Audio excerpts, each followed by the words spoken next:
Hello दोस्तों, आप लोगों का हमारे चैनल द ग्लोब 72 पर भरपूर स्वागत है।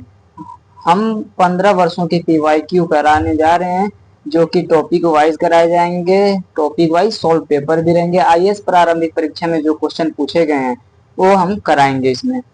आज का जो टॉपिक है वो संविधान एवं राज्य व्यवस्था है। आज का जो टॉपिक है संविधान एवं राज्य व्यवस्था है। यहाँ 2024 के क्वेश्चन कराए जाएंगे, 2024 के। और 15 वर्षों में हम बता दें तो 2010 से लेकर 2024 तक के पेपर कराए जाएंगे। पहला पेपर हम उठाए हैं 2024 का, जिसमें संविधान एवं राज्य व्यवस्था पढ़ाएंगे।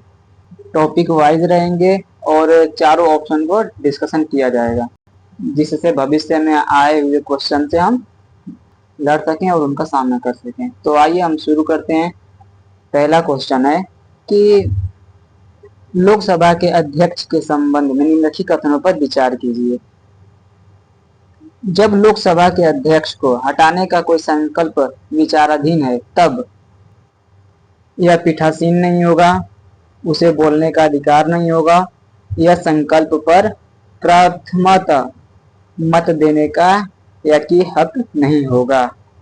प्रथमतः, ठीक है। उपर्युक्त कथनों में से कौन सा कथन सही है? हमें देखना है कि इनमें से कौन सा कथन सही है। केवल एक, केवल एक और दो, केवल दो और तीन, और केवल एक, दो और तीन। तो दोस्तों, भारतीय संविधान के अनुच्छेद 96 एक के अनुसार जब अध्यक्ष को हटाने का कोई संकल्प विचाराधीन है, तब वह पीठासीन अधिकारी या सदन की बैठक की अध्यक्षता नहीं करेगा। तो हम यहाँ पे देख रहे हैं कि पहला ऑप्शन तो सही हो गया। और दूसरा ऑप्शन देखें, उसे बोलने का अधिकार नहीं होगा। तो इसमें क्या है ना दोस्तों, दूसरा अगर हम देखें तो इसमें क्या है कि सदन की बैठक की अध्यक्षता नहीं करेगा। पहला तो ये था। दूसरा ये है कि या पहले एक में देखें अगर, तो उपाध्यक्ष करता है इसका, ठीक है। उपाध्यक्ष करेगा इसकी बैठक, ठीक है। या कोई अन्य व्यक्ति कर सकता है, ठीक है। कोई अन्य व्यक्ति कर सकता है। अब हम देखते हैं कि दूसरा ऑप्शन क्या कह रहा है, ठीक है। दूसरा कह रहा है उसे बोलने का अधिकार नहीं होगा। नहीं, दूसरा ये गलत है। क्यों? क्योंकि अध्यक्ष को सदन में उपस्थित रहने और बोलने का अधिकार होता है, ठीक है दोस्तों। दूसरा ये है कि उसे बोलने का अधिकार होता है, चाहे वो अपने पद पर रहे या न रहे, चाहे उसके खिलाफ संकल्प विचाराधीन ही क्यों ना हो। तो अगर हम बात करें इस हिसाब से, तो तीसरा ऑप्शन है, यह संकल्प पर प्रथम मत देने का अधिकार नहीं होगा। यह भी गलत है, क्योंकि उसको मत देने का अधिकार होता है, ठीक है। तो उपयुक्त कथनों में से कौन सा कथन सही है? सही हमें चुनना था। तो सही क्या दोस्तों? एक है, ठीक है। केवल एक सही है। अब हम बढ़ते हैं अपने दूसरे क्वेश्चन की तरफ। तो दूसरा क्वेश्चन हमारा है, भारतीय संसद के संदर्भ में निम्नलिखित कथनों पर विचार कीजिए। लोकसभा में लंबित कोई विधेयक उसके विघटन हो जाने पर व्यापक हो जाता है, ठीक है। दूसरा, लोकसभा द्वारा पारित और राज्यसभा में लंबित कोई विधेयक लोकसभा के विघटन हो जाने पर व्यापक हो जाता है, ठीक है दोस्तों। और तीसरा है, कोई विधेयक जिसके संबंध में भारत के राष्ट्रपति ने सदनों की संयुक्त बैठक आहूत करने के अपने आशय की सूचना दे दियो, लोकसभा के विघटन हो जाने पर व्यापक हो जाता है, ठीक है। तो ये कह रहा है कि लोकसभा में लंबित कोई विधेयक उसके विघटन हो जाने पर व्यापक हो जाता है। इसका मतलब ये है कि अगर लोकसभा में कोई विधेयक गया है, ठीक है, कोई विधेयक गया है और उसी टाइम पर अगर लोकसभा लंबित हो जाए या विलंबित हो जाए, विघटन हो जाएगा उसका, जो भी गया रहेगा विधेयक। और दूसरा कह रहा है कि लोकसभा द्वारा पारित और राज्यसभा में लंबित कोई विधेयक लोकसभा के विघटन हो जाने पर, यानी कि लोकसभा द्वारा अगर पारित हो गया है, लोकसभा द्वारा अगर ये पारित हो गया है और राज्यसभा में लंबित हो गया है, ठीक है, उसमें पास उसमें नहीं हुआ है, ना ही उस पर विचार किया गया है, तो लोकसभा के विघटन हो जाने पर, जब उस दौरान अगर लोकसभा क्या होती है, विघटन हो जाता है या उस भंग हो जाता है, तो वह वेबगत हो जाएगा। तो इस अगर हम तीसरा बात करें, इसका तीसरा, तो कोई विधेयक जिसके संबंध में भारत के राष्ट्रपति ने सदनों की संयुक्त बैठक, यानी कि जब कभी कभी विवाद अगर हो जाता है तो राष्ट्रपति क्या करते हैं, राष्ट्रपति संयुक्त बैठक बुलाते हैं। तो इसका जो आंसर है ना दोस्तों, एक और दो दोनों है, ऑप्शन बी सही है इसका। बाकी इसका जो पीडीएफ है आप लोगों को मेरे टेलीग्राम चैनल पे और व्हाट्सएप पे दोनों पे मिल जाएगा। ठीक है दोस्तों, दोनों पर क्या होगा, मिल जाएगा। ठीक है, आप लोग इसी वीडियो के डिस्क्रिप्शन में लिंक दिया रहेगा, आप लोग वहां से जाकर डाउनलोड कर सकते हैं। ठीक है, और क्लियर भी रहेगा, उसमें आंसर भी लिखे हुए हैं। ठीक है, तो आइए हम देखते हैं तीसरा क्वेश्चन। भारत की संसद के संदर्भ में निम्नलिखित कथनों पर विचार कीजिए। पहला है, भारत के राष्ट्रपति द्वारा किसी सदन के सत्रहवसान के लिए मंत्रिपरिषद के परामर्श की आवश्यकता नहीं है। दूसरा है कि सदन का सत्रावसान सामान्यतः सदन के अनिश्चित काल के लिए स्थगित होने के पश्चात किया जाता है, किंतु भारत के राष्ट्रपति द्वारा उस सदन का सत्रावसान करने का कोई वर्णन नहीं है जो सत्र में है। ठीक है, दूसरा ये कह रहा है। और तीसरा कह रहा है कि लोकसभा का विघटन भारत के राष्ट्रपति द्वारा असाधारण परिस्थितियों को छोड़कर मंत्रिपरिषद के परामर्श से किया जाता है। ऑप्शन है केवल एक, इसमें हम लोग को सही चुनना है। ठीक है, तो ऑप्शन है ए केवल एक, ऑप्शन बी है एक और दो, ऑप्शन सी है दो और तीन, और ऑप्शन डी है केवल तीन। यहाँ पे तो पहला ही कथन गलत लग रहा है हम लोगों को, क्योंकि भारत के राष्ट्रपति द्वारा किसी सदन के सत्रावसान के लिए मंत्रिपरिषद के परामर्श की आवश्यकता क्या होती है, होती है। ठीक है दोस्तों, क्या होती है, तो ये तो इसमें नहीं दिया हुआ है, मतलब कि ये गलत क्वेश्चन है। ठीक है, ये कथन गलत है। और दूसरा कह रहा है कि सदन का सत्रावसान सामान्यतः सदन के अनिश्चित काल के लिए स्थगित होने के पश्चात किया जाता है, किंतु भारत के राष्ट्रपति द्वारा उस सदन का सत्रावसान करने का कोई वर्णन नहीं है जो सत्र में है। तो दोस्तों ये सही है। ठीक है, लोकसभा का विघटन हो जाने पर राष्ट्रपति द्वारा असाधारण परिस्थितियों को छोड़कर मंत्रिपरिषद के परामर्श से किया जाता है, ये भी सही है। यानी कि अगर हम देखें तो दो और तीन, ऑप्शन सी सही है यहाँ पे। अगर आप लोगों को इसका आंसर पहले से पता था तो आप लोग हमें कमेंट में बता सकते हैं। यहाँ पर चौथा क्वेश्चन है कि निम्नलिखित कथनों पर विचार कीजिए। कथन एक, हाल ही में यूरोपीय संसद ने the net zero industry act को मंजूरी दी। ठीक है, और कथन दो कह रहा है कि यूरोपीय संघ वर्ष 2040 तक, ठीक है, 2040 तक कार्बन तटस्थता न्यूट्रलिटी प्राप्त करने का आशय रखता है और इसका जो लक्ष्य है उस समय तक अपनी सभी स्वच्छ प्रौद्योगिकी विकसित करना है। ठीक है दोस्तों, तो इसका जो आंसर है ऑप्शन है कथन एक और कथन दो, दोनों सही है, तथा कथन सेकंड जो है कथन फर्स्ट की व्याख्या करता है। ठीक है, पहला ऑप्शन ये है। दूसरा है कथन एक और कथन दो दोनों सही है, किंतु कथन दो कथन एक की व्याख्या नहीं करता है। ठीक है, और कथन फर्स्ट है सही है, किंतु कथन सेकंड सही नहीं है। कथन फर्स्ट सही नहीं है, किंतु कथन सेकंड सही है। तो ऑप्शन इसका है ना दोस्तों, ऑप्शन सी है। कथन फर्स्ट सही है लेकिन कथन सेकंड गलत नहीं है, सॉरी कथन सेकंड गलत है, क्योंकि यूरोपीय संघ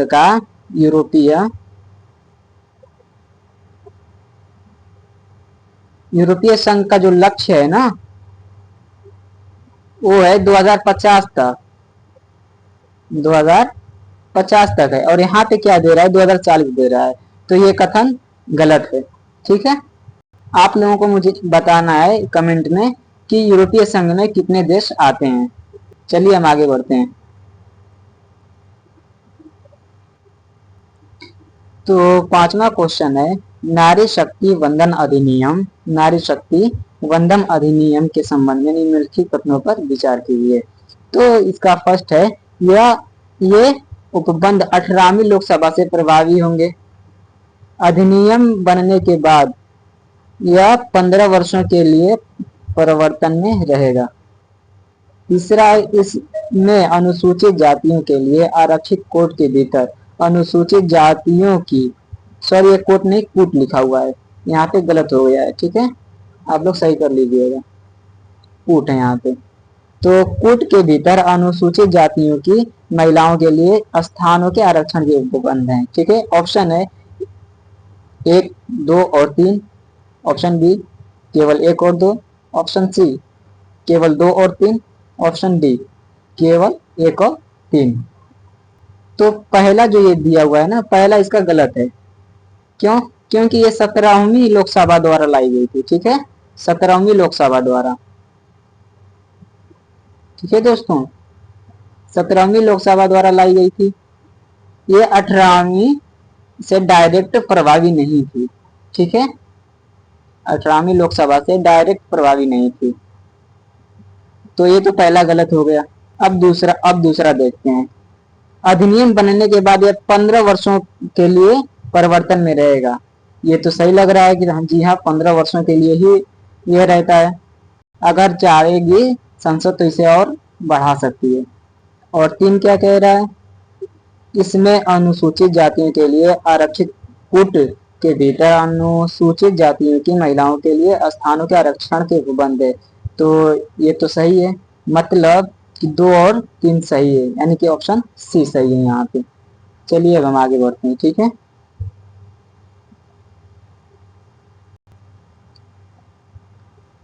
क्वेश्चन नंबर 6 क्या कह रहा है, प्रतिषेध रिट उच्चतम न्यायालय या उच्च न्यायालय यानी कि सुप्रीम कोर्ट और हाई कोर्ट द्वारा किसे और किस प्रयोजन से जारी किया गया एक आदेश है। क्या? प्रतिषेध रिट, ठीक है। तो ऑप्शन ए है, किसी सरकारी अधिकारी को उसे किसी विशिष्ट कार्रवाई करने से प्रतिषेध करने के लिए। ऑप्शन बी है, संसद या विधानसभा को मद्य निषेध पर कोई विधि पारित करने के लिए। या ऑप्शन सी है, निचली अदालत को किसी मामले में कार्यवाही जारी रखने का प्रतिषेध करने के लिए, ठीक है। और यहाँ पे सरकार को, ऑप्शन डी है, सरकार को उसे किसी असंवैधानिक नीति का अनुपालन करने से प्रतिषेध करने के लिए, ठीक है। तो यहाँ पे जो हम देख रहे हैं आंसर यहाँ पे पहला तो नहीं हो सकता। क्यों नहीं हो सकता, हम अभी बता रहे हैं, ठीक है। यहाँ पे पहला आंसर नहीं हो सकता है, ठीक है, क्योंकि पहला जो है दोस्तों, यहाँ पे लिखा हुआ है प्रतिषेध, जबकि ऐसा नहीं है। यहाँ पे होता है परमादेश। शब्द का खेल करती है यूपीएससी सीएससी, ठीक है, परमादेश,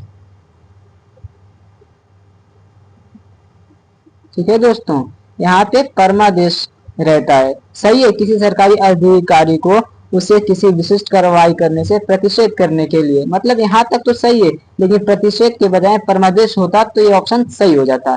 तो यहाँ पे प्रतिषेध है, मतलब ये ऑप्शन गलत है, ठीक है। और ऑप्शन बी देखते हैं, संसद या विधानसभा को मद्य निषेध पर कोई विधि पारित करने के लिए। तो यहाँ पे ना कोई रिट है ही नहीं, कोई ऐसी रिट है ही नहीं जिसपे संसद या विधानसभा पर रोक लगे, ठीक है। तो यहाँ पे ये ऑप्शन भी गलत है, क्योंकि विधायी का आमतौर पर न्यायिक समीक्षा के दायरे से बाहर होता है, ठीक है, दायरे से बाहर होता है, ठीक। तो यहाँ पे तो ये गलत हो गया। अब ऑप्शन सी देखते हैं, तो निचली अदालत को किसी मामले में कार्रवाई जारी रखने से प्रतिषेध करने के लिए। तो ये ऑप्शन तो सही लग रहा है। क्यों? क्योंकि जो प्रतिषेध होता है ना, वो जो ऊपर की अदालतें होती हैं वो नीचे की अदालतों को, यानी कि ऊपर की अदालत नीचे की अदालत को क्या कर सकती है, प्रतिषेध कर सकती है। अब ये क्यों करती है? क्योंकि जब ऊपर की अदालतों को ऐसा लगता है कि नीचे की अदालत क्या कर रही है, अपने क्षेत्राधिकार पे अपने क्षेत्राधिकार से बाहर कार्य कर रही है, ठीक है, अपने क्षेत्राधिकार से बाहर कार्य कर रही है, तो ये क्या कर सकती है, प्रतिषेध करती है।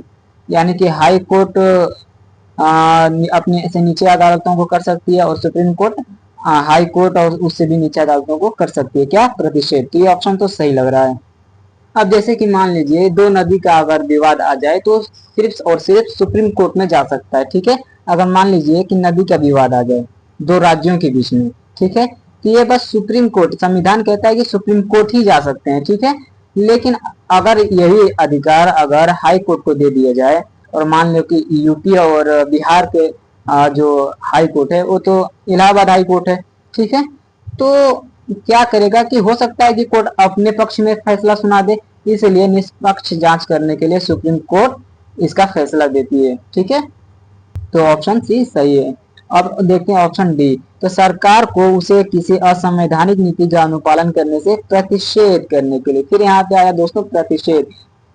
यहाँ पे शब्द का ही खेल है दोस्तों। सरकार को उसे किसी असंवैधानिक नीति का अनुपालन करने के लिए, प्रतिषेध नहीं यहाँ पे होता है। प्रतिषेध केवल केवल ऊपर की अदालतें नीचे की अदालतों को जब रिट जारी करते हैं तब वो प्रतिषेध रिट कहलाता है। यहाँ पे तिरछा, कौन सा रिट, तिरछा रिट, ठीक है, यहाँ पे तिरछा रिट काम कर सकता है। तो यहाँ पे ये ऑप्शन भी गलत है, ये ऑप्शन भी गलत है और ये ऑप्शन भी गलत है, यानी केवल और केवल सी सही है, ठीक है, केवल और केवल सी सही है। इसका पीडीएफ आप लोगों को मिल जाएगा, आप लोग टेंशन ना लें, ठीक है, आप लोग टेंशन ना लें। और वहां पे नीचे ऑप्शन भी दिया होगा, आप लोग डाउनलोड करवाकर प्रिंट भी करवा सकते हैं, ठीक है। तो अब हम आगे बढ़ते हैं। अब देखते हैं क्वेश्चन नंबर 7। वह राज्य का राज्यपाल है जो उस राज्य के किसी समुदाय को अनुसूचित जनजाति के रूप में मान्यता देता है और घोषित करता है, ठीक है। पहला ये कह रहा है। दूसरा कह रहा है कि किसी राज्य में अनुसूचित जनजाति के रूप में घोषित समुदाय के लिए आवश्यक नहीं है कि वह दूसरे राज्य में भी ऐसा हो। तो यहाँ पे ना दोस्तों, हम अगर इस पहले वाले की बात करें तो यहाँ पे क्या है कि भारत के संविधान के अनुच्छेद 342 के अनुसार 342 के अनुसार किसी राज्य या केंद्र शासित प्रदेश किसी समुदाय को अनुसूचित जनजाति के रूप में घोषित करने का अधिकार बस क्या है, राष्ट्रपति को है। किसको है, राष्ट्रपति को है, ठीक है। राज्य और उसके केंद्र शासित प्रदेश के पास नहीं है, ठीक है, राष्ट्रपति, यह केवल राष्ट्रपति के पास ही है, न कि राज्य के राज्यपालों के पास। हाँ, राष्ट्रपति राज्यपाल से परामर्श के बाद सार्वजनिक अधिसूचना द्वारा ऐसा कर सकता है, ठीक है, ऐसा कर सकता है। कौन, राष्ट्रपति किससे सलाह लेगा, परामर्श लेगा, राज्यपाल से, ठीक है, गवर्नर से। तो यहाँ पे तो ये ऑप्शन गलत दिख रहा है, क्यों, क्योंकि यहाँ पे डायरेक्ट राज्यपाल का है, राज्यपाल नहीं कर सकता है ऐसा। ये 342 कहता है अनुच्छेद। और दो क्या कह रहा है कि किसी राज्य में अनुसूचित जनजाति के रूप में घोषित किसी समुदाय के लिए यह आवश्यक नहीं है कि दूसरे राज्य में भी ऐसा हो। हाँ, तो ये ऑप्शन भी सही, ये ऑप्शन सही है, ठीक है। क्यों सही है कि अगर मान लीजिए यहाँ पे अगर कोई व्यक्ति एक राज्य में, यूपी की बात करें, तो यहाँ पे अगर कोई व्यक्ति कोई जनजाति क्या है, अनुसूचित जनजाति है, ठीक है, और वह किसी राज्य में अगर जाए तो हो सकता है कि वहां पे ज्यादा लोग हों, वहां पे क्या हो, ज्यादा लोग हों, तो वहां पे तो नहीं आएगा। तो इस हिसाब से तो ये ऑप्शन सही लग रहा है। तो यहाँ पे क्या है, केवल बी ऑप्शन सही है। अब हम बढ़ते हैं आगे। कौन सा क्वेश्चन है अब, क्वेश्चन नंबर 8। केंद्रीय बजट यूनियन बजट के संदर्भ में निम्नलिखित कथनों पर विचार कीजिए। तो प्रधानमंत्री की ओर से केंद्रीय वित्त मंत्री संसद के सॉरी यहाँ पे भी टाइपिंग मिस्टेक है, संसद है, ठीक है, यहाँ पे क्या है, संसद है।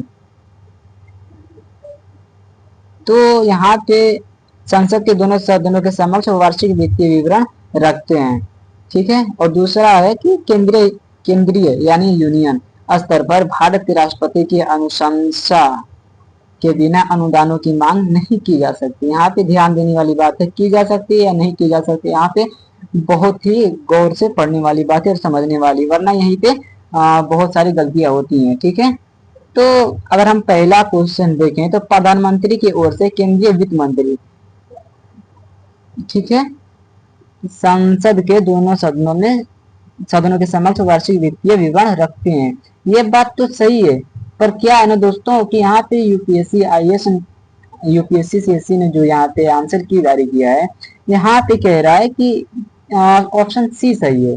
ठीक है, लेकिन अगर हम सही तरह से देखें तो प्रधानमंत्री की ओर से केंद्रीय वित्त मंत्री संसद के दोनों सदनों में नहीं रखवाता है। ठीक है, यहाँ पे तो गलत आंसर की जारी की है, किसी ने इनसे पूछा भी नहीं कि ये आंसर क्यों जारी गलत कर दिए। ऑप्शन 2 देखें तो केंद्रीय यूनियन पर, ये बात सही है। ठीक है, ये सही है। अब क्यों सही है? क्योंकि भारत के संविधान के जो अनुच्छेद हैं 113(3), ठीक है, 113(3) के अनुसार केंद्रीय स्तर पर, केंद्रीय यानी कि सेंट्रल की हम बात करें, सेंट्रल की अगर हम बात करें तो सेंट्रल यानी केंद्रीय स्तर पर भारत के राष्ट्रपति की अनुशंसा के बिना अनुदानों की मांग संसद में प्रस्तुत नहीं की जा सकती, नहीं की जा सकती।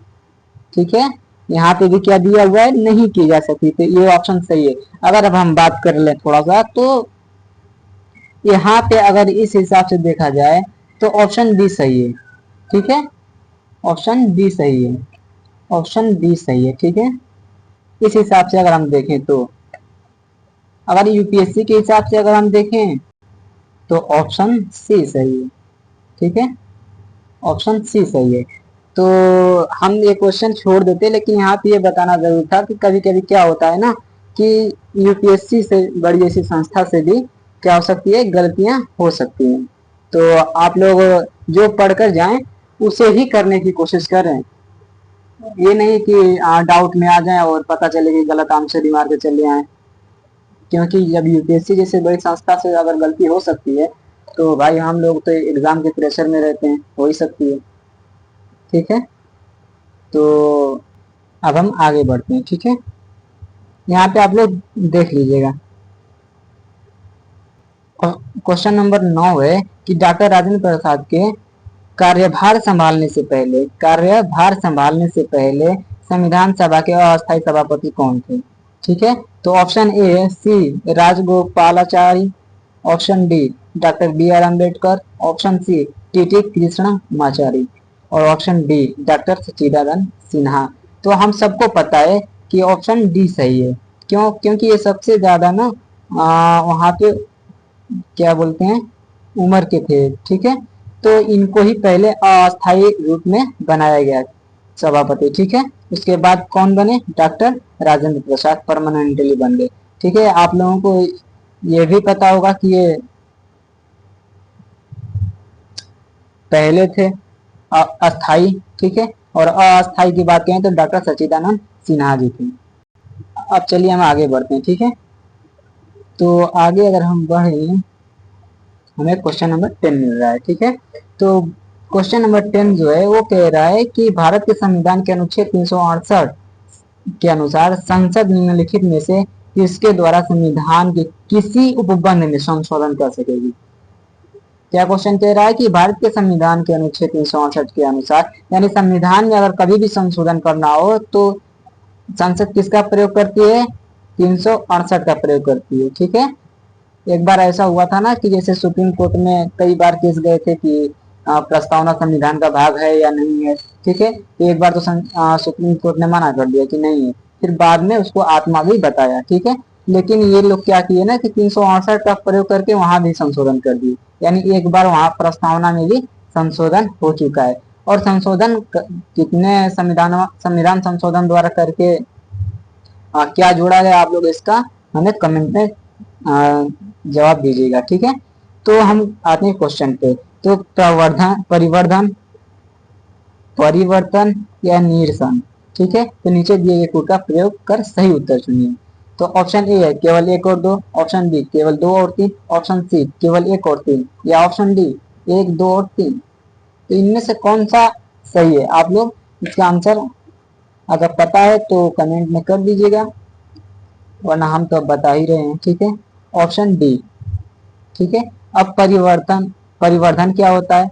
ठीक है, ये बात है ना कि परिवर्धन क्या होता है। तो संविधान में नए प्रावधान जोड़ना, यानी कि संविधान में नए प्रावधान।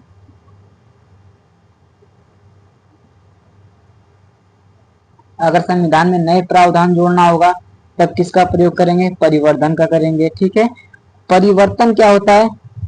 एक मिनट, इसको हटा दें थोड़ा ना, क्योंकि आप लोगों को तो पता चल ही गया ये सब, तो हटा ही देते हैं इसको। ठीक है, और कलर यहाँ पे चेंज कर लेते हैं, ये सही नहीं लग रहा है। ठीक है, अब परिवर्तन की बात करें। परिवर्तन, तो परिवर्तन का अगर हम बात करें तो मौजूदा प्रावधानों को बदलना या संशोधन करना, यानी बदल भी सकती है जो मौजूद है। ठीक है,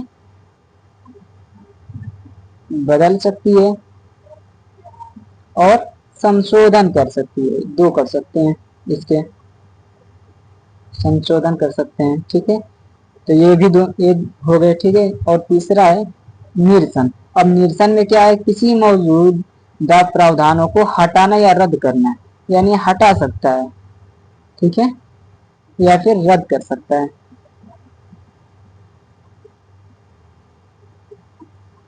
हटा सकता है और रद्द कर सकता है। तो आई होप आप लोगों को क्लास अच्छी लगी होगी। इसका पीडीएफ हम डिस्क्रिप्शन में लिंक आप लोगों को मिल जाएगी, हम डाल देंगे वहाँ पे, और आप लोग जाकर वहाँ पे डाउनलोड कर लीजिएगा। ठीक है, तो मिलते हैं अगली वीडियो में। Thank you, thank you so much, bye.